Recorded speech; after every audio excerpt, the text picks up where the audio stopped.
नमस्कार। एक बार फिर से आप सभी का बहुत बहुत स्वागत है यूपी एग्जाम्स जीके के इस यूट्यूब चैनल में। दोस्तों, उत्तर प्रदेश होमगार्ड भर्ती परीक्षा 2026 के लिए जीके के टॉपिक वाइज इम्पॉर्टेंट प्रश्नों की जो हम सीरीज चला रहे हैं उसका भाग यहाँ पर हम आगे और बढ़ाएंगे और आज से हम भूगोल के इम्पॉर्टेंट प्रश्नों को पढ़ना स्टार्ट करेंगे। भूगोल के 200 बेहतरीन प्रश्नों का यह पार्ट 1 होगा। पार्ट 1 में जो है आज हम 50 बेहतरीन जो भूगोल के प्रश्न बन सकते हैं उनको यहाँ पर कवर करेंगे हम। बाकी के जो अन्य 150 प्रश्न आपके बन जाएंगे उनको भी हम धीरे धीरे 1 या 2 वीडियो में कंप्लीट कर देंगे। तो आइए वीडियो को शुरू करते हैं आज के और देख लेते हैं कि आज के इस वीडियो में हमने भूगोल के कौन कौन से बेहतरीन प्रश्नों को सम्मिलित किया हुआ है। तो पहला प्रश्न आपके स्क्रीन पर दिया गया है, जनसंख्या यानी कि पॉपुलेशन के मामले में भारत का विश्व में कौन सा स्थान है। तो आप लोग याद रखिएगा, वर्तमान में जनसंख्या के मामले में यानी कि पॉपुलेशन के मामले में भारत जो है विश्व का सबसे बड़ा जनसंख्या वाला देश है, यानी कि ऑप्शन आपका यहाँ पर ए बिल्कुल सही हो जाएगा। इंडिया जो है वर्तमान में जनसंख्या के मामले में विश्व का सबसे बड़ा देश है। वहीं सेकेंड नंबर पे कौन हो गया है जनसंख्या के मामले में, तो सेकेंड नंबर पर जो है चीन आएगा। तो ये फैक्ट आपको ध्यान में रखना है। भारत का कुल एरिया, कुल क्षेत्रफल कितना है, तो आप याद रखिएगा भारत का जो कुल क्षेत्रफल है ये 32,87,263 वर्ग किलोमीटर है। तो राइट आंसर क्या हो जाएगा, 32,87,263 वर्ग किलोमीटर, यानी कि ऑप्शन आपका यहाँ पर ए बिल्कुल सही हो जाएगा। इसके अलावा अगर हम एरिया की बात करें तो एरिया के मामले में क्षेत्रफल की दृष्टि से जो है भारत विश्व का 7वां सबसे बड़ा देश है। तो ये फैक्ट भी आप याद रखिएगा। अगर आपसे एग्जाम में पूछ ले कि भारत जो है क्षेत्रफल के मामले में, एरिया के मामले में विश्व का कौन से नंबर का देश है, तो भारत जो है एरिया के मामले में विश्व का जो है 7वां सबसे बड़ा देश है। तो ये फैक्ट आप याद रखिएगा। पहले नंबर पे कौन है विश्व का सबसे बड़ा देश, तो पहले नंबर पे जो आपका रूस हो जाएगा, आपका विश्व का सबसे बड़ा देश है आपका क्षेत्रफल के मामले में। दूसरे नंबर पे कौन हो जाएगा, तो दूसरे नंबर पर आपका कनाडा हो जाएगा। कनाडा जो है विश्व का दूसरा सबसे बड़ा देश क्षेत्रफल के मामले में। तीसरे स्थान पर कौन हो जाएगा, तीसरे स्थान पर आपका यूएसए हो जाएगा। यूएसए के बाद चौथे स्थान पर कौन हो जाएगा, तो चौथे स्थान पर आपका चाइना हो जाएगा। चाइना चौथे स्थान पर है। और आपका 5वें स्थान पर ब्राज़ील हो जाएगा। ब्राज़ील का नाम आप याद रखिएगा। ब्राज़ील जो है विश्व का 5वां सबसे बड़ा देश है जनसंख्या के मामले में। ब्राज़ील के बाद 6ठे स्थान पर आपका ऑस्ट्रेलिया आ जाएगा। तो ये विश्व के 7 सबसे बड़े देश हैं क्षेत्रफल के मामले में, जिनको मैंने बता दिया है। इनको आप याद रखिएगा, यहाँ से भी प्रश्न आपके एग्जाम में जरूर पूछा जाएगा। तो एरिया वाइज विश्व के 7 सबसे बड़े देश कौन कौन से हैं, रूस पहले स्थान पर है, कनाडा दूसरे स्थान पर है, अमेरिका तीसरे स्थान पर है, चाइना चौथे स्थान पर है, ब्राज़ील 5वें स्थान पर है, 6ठे स्थान पर ऑस्ट्रेलिया हो जाएगा। और भारत जो है विश्व का 7वां सबसे बड़ा देश है क्षेत्रफल के मामले में, एरिया के मामले में। वहीं जनसंख्या की बात जो मैंने की है, जनसंख्या के बारे में आप याद रखिएगा, भारत विश्व का सबसे बड़ा देश है जनसंख्या यानी कि पॉपुलेशन के मामले में। ये फैक्ट आपको याद रखना है। अगला प्रश्न आपके स्क्रीन पर दिया गया है, सिक्किम की सीमा जो है किस एकमात्र भारतीय राज्य से लगती है। तो जो सिक्किम है इसकी सीमा किस एकमात्र राज्य से लगती है भारत के, तो पश्चिम बंगाल, यानी कि ऑप्शन आपका यहाँ पर ए बिल्कुल सही हो जाएगा। पश्चिम बंगाल से जो है सिक्किम की सीमा लगती है। तो ये फैक्ट आप याद रखिएगा, इंपॉर्टेंट है, यहाँ से प्रश्न आपको एग्जाम में देखने को मिल जाएगा। इसके अलावा सिक्किम की सीमा जो किन किन देशों से लगती है ये भी प्रश्न पूछा जाता है, कई बार एग्जाम में पूछा भी गया है। तो सबसे पहले आप याद रखिएगा सिक्किम की सीमा जो है चीन से लगती है। आप याद रखिएगा सिक्किम की सीमा जो है चीन से लगती है। इसके अलावा जो सिक्किम की सीमा है ये नेपाल से भी लगती है। किससे, तो नेपाल से भी सिक्किम की सीमा लगती है। इसके अलावा जो सिक्किम है इसकी सीमा जो है भूटान से भी लगती है। किससे, तो भूटान से भी जो है सिक्किम की सीमा लगती है। तो ये इंपॉर्टेंट देश हैं जिनसे जो है सिक्किम बॉर्डर शेयर करता है, तो इनके बारे में भी आप याद रख सकते हैं। इसके बाद अगला इंपॉर्टेंट प्रश्न है, कर्क रेखा को 2 बार काटने वाली नदी कौन सी है।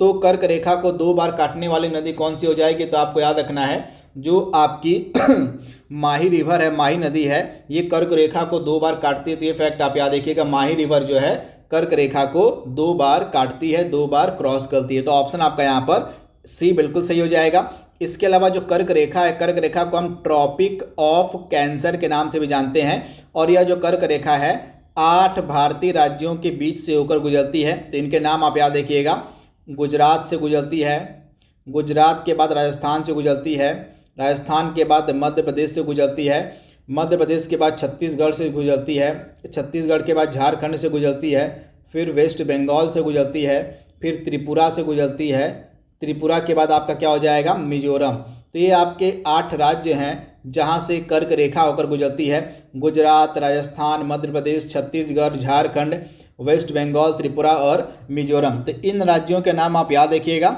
यहाँ से प्रश्न आपके एग्जाम में देखने को मिल सकता है। तथा कर्क रेखा को 2 बार काटने वाली भारतीय नदी कौन सी है, तो माही रिवर जो है ये कर्क रेखा को 2 बार काटती है। यहाँ पर डिटेल भी आप लोग देख सकते हैं कि जो माही रिवर है भारत की एकमात्र ऐसी नदी है जो कर्क रेखा को 2 बार काटती है। यह नदी जो है मध्य प्रदेश के धार जिले से निकलकर राजस्थान और गुजरात से होकर बहती है और अरब सागर के खंबात की खाड़ी में गिरती है।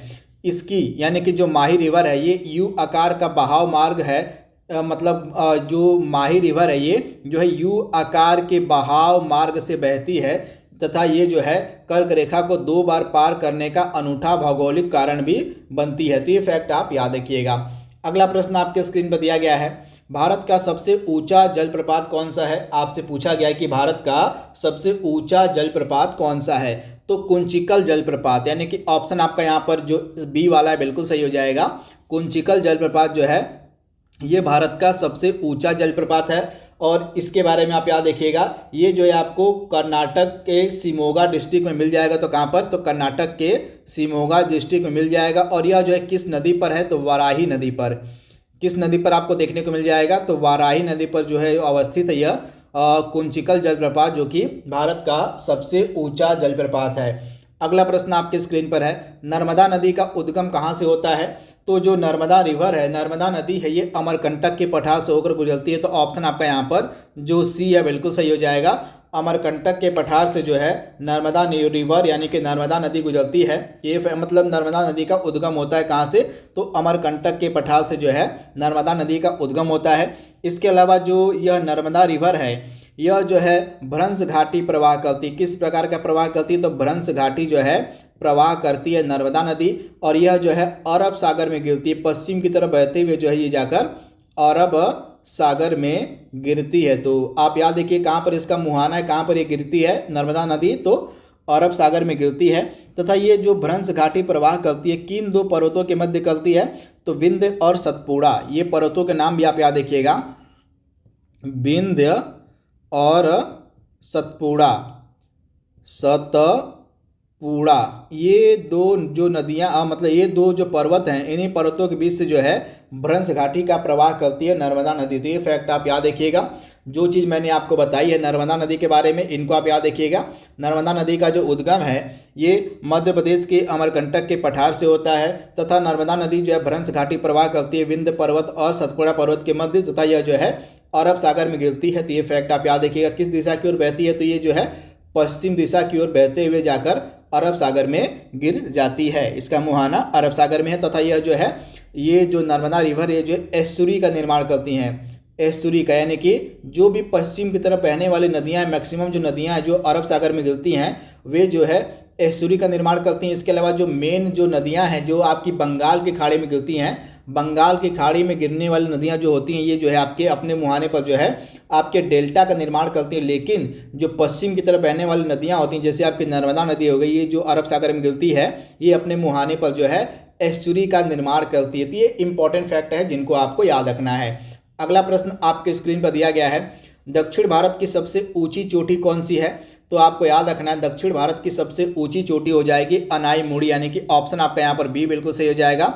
अन्नामलाई पर्वत पर यह अवस्थित है। पर्वत का नाम भी आप याद रखिएगा, अन्नामलाई पर्वत।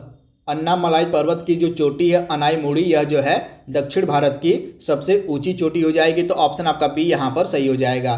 किस राज्य में जो है सर्वाधिक वन क्षेत्र पाया जाता है, तो मध्य प्रदेश में। ऑप्शन आपका बी यहाँ पर सही हो जाएगा, मध्य प्रदेश में। 9वां प्रश्न आपके सामने है, भारत में स्थित खारे पानी की सबसे बड़ी झील कौन सी है।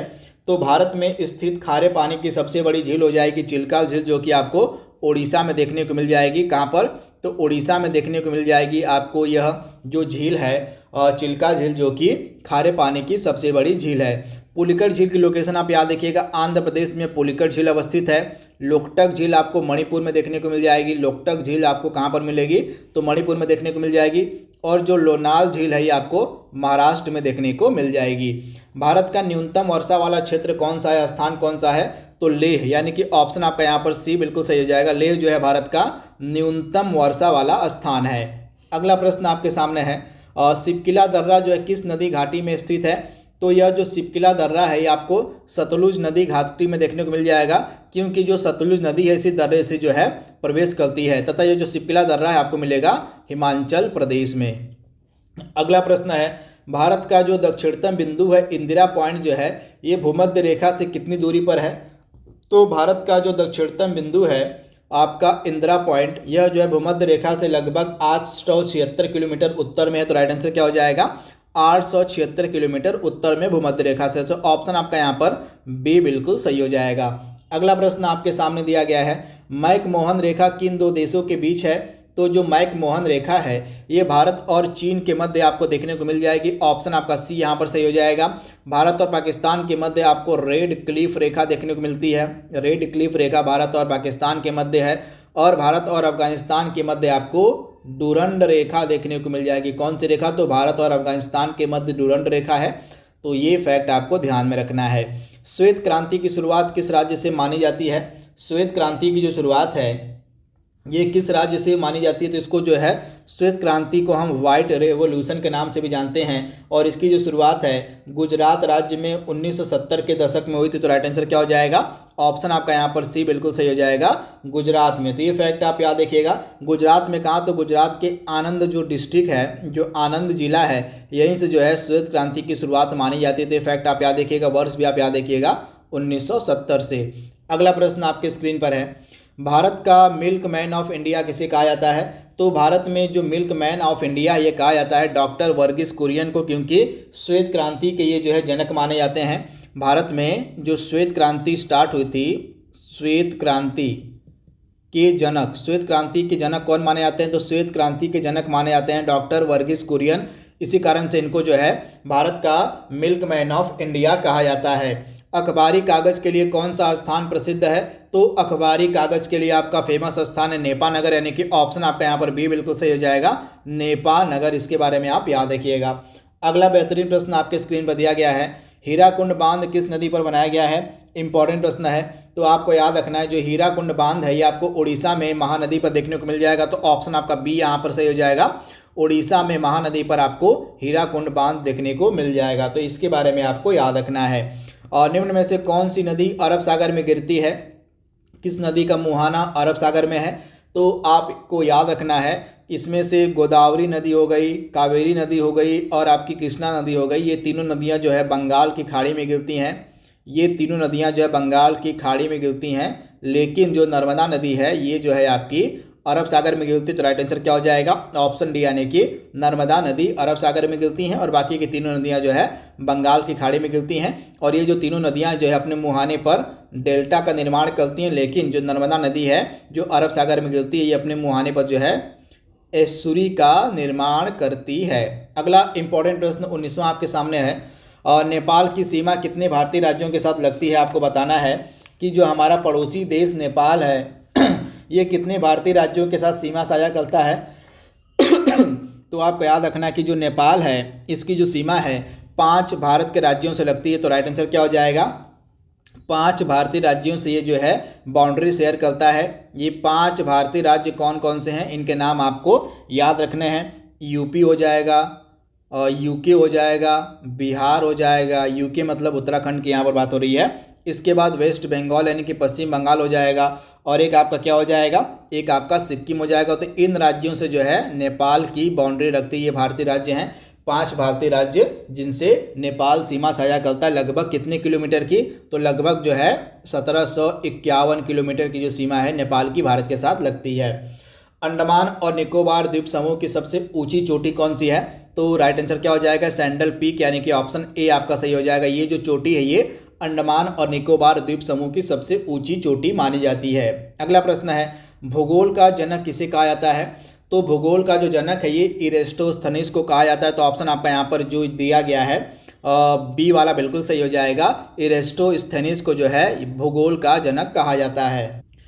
सौरमंडल का सबसे बड़ा गर्म ग्रह कौन सा है? इसमें से सौरमंडल का हमारे सोलर सिस्टम का सबसे गर्म ग्रह कौन सा है? तो आप याद रखिएगा, हमारे सौरमंडल का जो सबसे गर्म ग्रह है ये शुक्र ग्रह को कहा जाता है। तो ऑप्शन आपका यहाँ पर बी बिल्कुल सही हो जाएगा। शुक्र ग्रह को जो है सौरमंडल का सबसे गर्म ग्रह कहा जाता है। इसके अलावा जो शुक्र ग्रह है ये पृथ्वी के सबसे नज़दीक का ग्रह भी है। इसके अलावा पृथ्वी की जुड़वा बहन भी जो है शुक्र ग्रह को कहा जाता है। इसके अलावा आप याद रखिएगा, जो शुक्र ग्रह है यह जो है सबसे चमकीला और सबसे गर्म ग्रह है। इसके अलावा आप याद रखिएगा, इसको जो भोर और सांझ का तारा भी कहते हैं। इसको जो है भोर व सांझ का तारा भी कहा जाता है शुक्र ग्रह को। तो ये इंपॉर्टेंट फैक्ट है, आपको शुक्र ग्रह के बारे में याद रखना है। तथा जो चीज़ मैंने आपको बताई है कि जो पृथ्वी की जुड़वा बहन है ये शुक्र ग्रह को कहा जाता है। क्यों कहा जाता है? क्योंकि आकार और बनावट में समानता होने के कारण शुक्र ग्रह को पृथ्वी की जुड़वा बहन भी हम कहते हैं। अगला प्रश्न आपके सामने है, किस ग्रह को लेटा हुआ ग्रह कहा जाता है?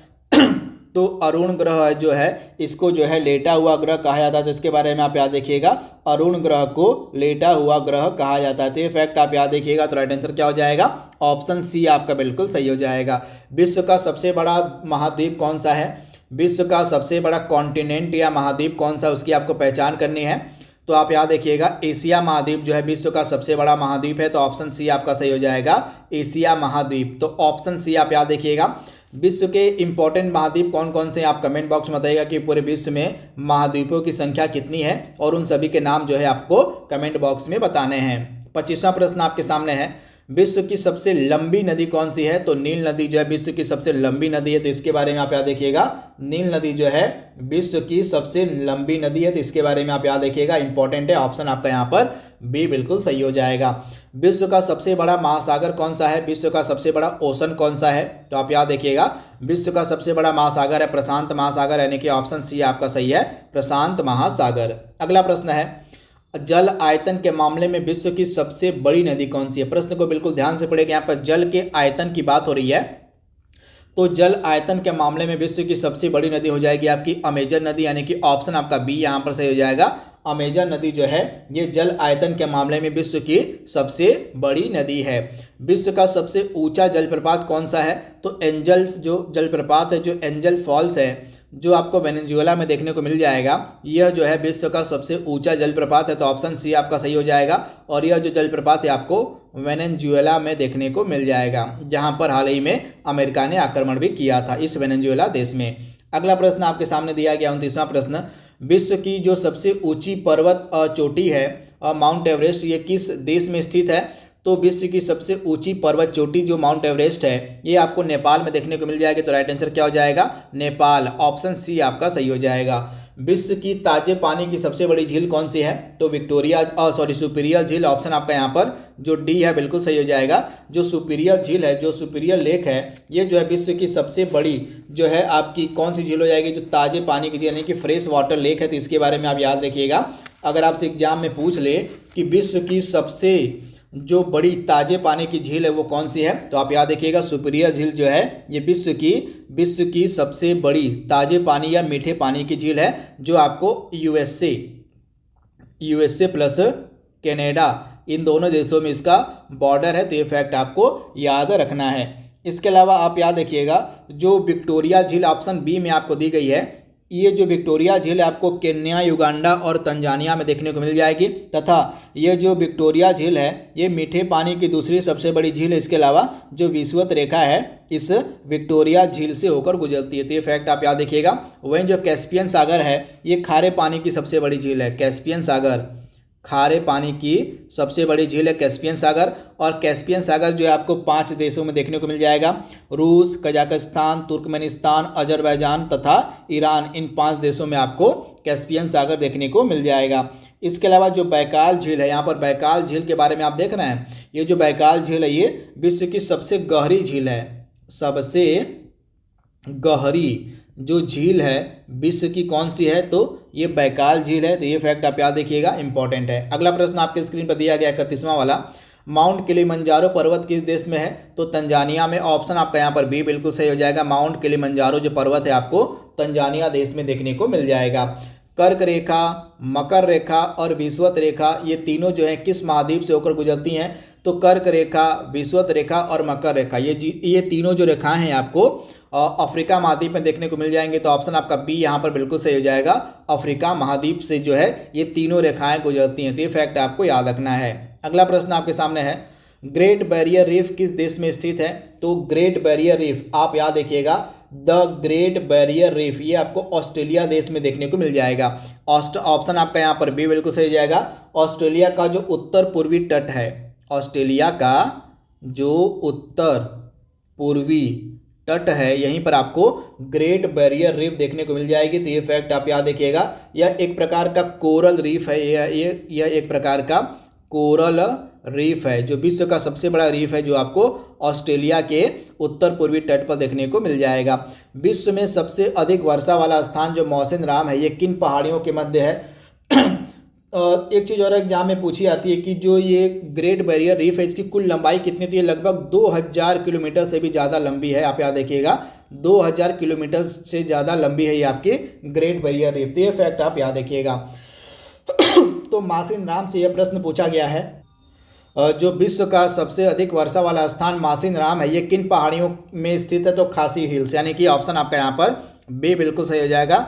खासी हिल्स जो मेघालय में आपको देखने को मिल जाएंगी, खासी हिल्स, यहीं पर आपको विश्व का सबसे अधिक वर्षा वाला स्थान जो है मासिन राम देखने को मिल जाएगा। तो ऑप्शन आपका यहाँ पर बी बिल्कुल सही हो जाएगा, खासी पहाड़ियाँ यानी कि खासी हिल्स में। ऑस्ट्रेलिया में जो उष्ण कटिबंधीय चक्रवात होते हैं उनको क्या कहा जाता है? तो ऑस्ट्रेलिया के उष्ण कटिबंधीय चक्रवातों को कहा जाता है विली विली, यानी कि ऑप्शन आपका यहाँ पर सी बिल्कुल सही हो जाएगा, विली विली। पनामा नहर जो है किन महासागरों को जोड़ती है? तो जो पनामा नहर है ये जो है किन महासागरों को जोड़ती है? तो आप याद रखिएगा, प्रशांत महासागर और अटलांटिक महासागर। ऑप्शन आपका बी यहाँ पर बिल्कुल सही हो जाएगा। जो पनामा कनाल है, जो पनामा नहर है, ये प्रशांत महासागर और अटलांटिक महासागर को कनेक्ट करती है, जोड़ती है आपस में। अगला प्रश्न आपके सामने है 37वां वाला, स्वेज नहर किन दो सागरों को जोड़ती है? आपसे पूछा गया स्वेज नहर। तो जो स्वेज नहर है भूमध्य सागर को लाल सागर से जोड़ती है। तो राइट आंसर क्या हो जाएगा? भूमध्य सागर को लाल सागर से। तो ऑप्शन आपका जो ए वाला है बिल्कुल सही हो जाएगा। आप याद रखिएगा, भूमध्य सागर और लाल सागर को आपस में कनेक्ट करती है स्वेज कैनाल, स्वेज नहर। तो इंपॉर्टेंट है, आप याद रख सकते हैं। ओटावा किस देश की राजधानी है, किस देश की कैपिटल है? तो यह जो ओटावा है ये कनाडा की कैपिटल है, कनाडा की राजधानी है। तो ऑप्शन आपका यहाँ पर बी बिल्कुल सही हो जाएगा। कनाडा की राजधानी ओटावा हो जाएगी। अमेरिका की राजधानी वाशिंगटन डीसी हो जाएगी, वाशिंगटन डीसी ये जो है अमेरिका की राजधानी है। ऑस्ट्रेलिया की राजधानी कैनबरा हो जाएगी, ऑस्ट्रेलिया की राजधानी कैनबरा हो जाएगी। और नॉर्वे की राजधानी जो है ओस्लो हो जाएगी। तो इन चारों राजधानियों को भी आप ध्यान में रखिएगा।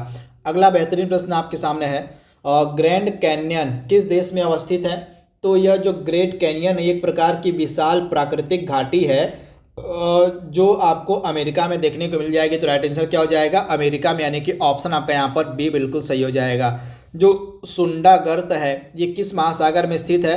तो यह सुंडा गर्त जो है हिंद महासागर का सबसे बड़ा गर्त है। तो ऑप्शन आपका यहाँ पर जो बी है बिल्कुल सही हो जाएगा। हिंद महासागर का जो सबसे बड़ा गर्त है वो सुंडा गर्त है। तो आप याद रखिएगा, ऑप्शन आपका बी यहाँ पर बिल्कुल सही हो जाएगा। अगला प्रश्न आपके स्क्रीन पर दिया गया है, पृथ्वी के किस मंडल में जहाज उड़ते हैं? पृथ्वी का वह कौन सा मंडल है जिसमें जहाज उड़ते हैं? तो समताप मंडल। तो आप याद रखिएगा, जो समताप मंडल है यहाँ पर जहाज उड़ते हैं। तो ऑप्शन आपका सी यहाँ पर बिल्कुल सही हो जाएगा। तथा मौसम संबंधी जितनी भी घटनाएं होती हैं, जैसे बादल का बनना, वर्षा का होना, बिजली का चमकना, ये सभी आपको क्षोभ मंडल में देखने को मिल जाएगा। तो ये फैक्ट आप याद रखिएगा। तो आप याद रखें, जितने भी मौसम संबंधी घटनाएं होती हैं, जैसे बादल का बनना, बिजली का चमकना, ये सभी आपकी जो मौसमी घटनाएं होती हैं आपकी क्षोभ मंडल में होती हैं। और जो वायुमंडल में जो जहाज उड़ते हैं हमारे वायुमंडल में, ये जो है आपके समताप मंडल में उड़ते हैं, क्योंकि जो मौसमी घटनाएं होती हैं ये समताप मंडल में घटित नहीं होती हैं, जिस कारण से जो वायुमंडल होते हैं ये आसानी से, मतलब जो जहाज होते हैं ये आसानी से समताप मंडल में उड़ते हैं। तो ये फैक्ट आप याद रखिएगा। तो ऑप्शन आपका सी यहाँ पर सही हो जाएगा। समताप मंडल में मौसमी संबंधी घटनाएं जो है नहीं होती हैं, जिस कारण से जो हमारे जहाज होते हैं ये आपके समताप मंडल में उड़ते हैं। तो ऑप्शन सी आप याद रखिएगा। भूमध्य रेखा के उत्तर या दक्षिण में किसी स्थान की कोणीय दूरी को क्या कहा जाता है? तो जो हमारा इक्वेटर है, जो हमारी भूमध्य रेखा है, उसके उत्तर या दक्षिण में स्थित किसी स्थान की जो कोणीय डिस्टेंस होती है, कोणीय दूरी होती है, उसको जो है हम लेटीट्यूड या अक्षांश कहते हैं। तो ऑप्शन आपका यहाँ पर बी बिल्कुल सही हो जाएगा। इसको जो है इंग्लिश में लेटीट्यूड कहा जाता है और हिंदी में जो है अक्षांश कहा जाता है। अगला प्रश्न आपके सामने है, विश्व का सबसे छोटा महाद्वीप कौन सा है? तो विश्व का सबसे बड़ा महाद्वीप एशिया है, मैंने आपको बता दिया था। वहीं विश्व का सबसे छोटा महाद्वीप हो जाएगा ऑस्ट्रेलिया, यानी कि ऑप्शन आपका सी यहाँ पर बिल्कुल सही हो जाएगा। ऑस्ट्रेलिया जो है विश्व का सबसे छोटा महाद्वीप है और एशिया जो है विश्व का सबसे बड़ा महाद्वीप है। यूरोप की सबसे लंबी नदी कौन सी है, आपसे पूछा गया है। जो यूरोप महाद्वीप है उसकी सबसे लंबी नदी कौन सी है? तो राइट आंसर क्या हो जाएगा? वोल्गा नदी। ऑप्शन आपका यहाँ पर जो सही हो जाएगा, यहाँ पर वोल्गा, यानी कि ऑप्शन सी आपका सही हो जाएगा। वोल्गा नदी जो है यूरोप की सबसे लंबी नदी है। ऑप्शन आपका यहाँ पर अगला प्रश्न वाला दिया गया है, 45वां प्रश्न, सफ़ेद हाथियों का देश किसे कहा जाता है? तो थाईलैंड को। ऑप्शन आपका बी यहाँ पर सही हो जाएगा। थाईलैंड को जो है सफ़ेद हाथियों का देश कहा जाता है। विश्व का सबसे बड़ा द्वीप यानी कि आइलैंड कौन सा है? विश्व का सबसे बड़ा आइलैंड या द्वीप कौन सा है, जो न्यूज़ में भी वर्तमान में है? क्योंकि अमेरिका ने जो इस पर कब्जा करने की बात करी थी। तो यहाँ पर आपको याद रखना है कि विश्व का सबसे बड़ा जो द्वीप है ये आपका ग्रीनलैंड हो जाएगा। ऑप्शन आपका बी यहाँ पर बिल्कुल सही हो जाएगा। ग्रीनलैंड जो है विश्व का सबसे बड़ा द्वीप है। अगला प्रश्न आपके सामने है, अंध महाद्वीप किसे कहा जाता है? तो आप याद देखिएगा, अफ्रीका महाद्वीप को जो है अंध महाद्वीप कहा जाता है। तो ऑप्शन आपका बी यहाँ पर बिल्कुल सही हो जाएगा, अफ्रीका महाद्वीप को। जापान का मैनचेस्टर किसे कहा जाता है? तो ओसाका को। ओसाका जो शहर जापान का है, इसको जो है जापान का मैनचेस्टर कहा जाता है। तो आप याद देखिएगा, ऑप्शन आपका यहाँ पर जो ओसाका है बिल्कुल सही हो जाएगा। इसको जापान का मैनचेस्टर हम क्यों कहते हैं? क्योंकि यह जापान का जो शहर है, यहाँ पर सबसे महत्वपूर्ण जो टेक्सटाइल इंडस्ट्री है, वस्त्र उद्योग है, यहाँ का काफ़ी ज़्यादा फेमस है, जिस कारण से इसको जो है जापान का मैनचेस्टर कहा जाता है। तो ऑप्शन आपका ए यहाँ पर बिल्कुल सही हो जाएगा। 49वां प्रश्न आपके सामने है, भूमध्य सागर की कुंजी किसे कहा जाता है? तो भूमध्य सागर की जो कुंजी है ये कहा जाता है जिब्राल्टर जलडमरू मध्य को, यानी कि जो जिब्राल्टर जल संधि है, जो जिब्राल्टर जलडमरू मध्य है, इसको जो है भूमध्य सागर की कुंजी कहते हैं। तो ऑप्शन आपका यहाँ पर जो बी वाला है बिल्कुल सही हो जाएगा। इसके बारे में आप याद रखिएगा, यह जो जिब्राल्टर जल संधि है यह भूमध्य सागर को अटलांटिक महासागर से जोड़ती थी। फैक्ट आप याद रखिएगा, जिब्राल्टर जल संधि भूमध्य सागर को अटलांटिक महासागर से कनेक्ट करती है। इसके बाद आज का लास्ट प्रश्न आपके सामने है, पृथ्वी की जुड़वा बहन किसे कहा जाता है? तो मैंने आपको बता दिया था कि आकार में समानता, आकार और बनावट में समानता होने के कारण जो शुक्र ग्रह है, जो वीनस प्लेनेट है, जो शुक्र ग्रह है, इसको जो है पृथ्वी की जुड़वा बहन कहा जाता है। तो ऑप्शन आपका यहाँ पर सी बिल्कुल सही हो जाएगा, शुक्र को पृथ्वी की जुड़वा बहन कहा जाता है। तो इस प्रकार से 50 इंपॉर्टेंट जो आपके ज्योग्राफी के प्रश्न बन सकते हैं, इसका जो पार्ट 1 है उसको हमने कंप्लीट कर लिया है। यह वीडियो आपको कैसा लगा? अपनी प्रतिक्रिया, अपना सुझाव हमें कमेंट बॉक्स में अवश्य लिखिएगा। तो आज के लिए बस इतना ही।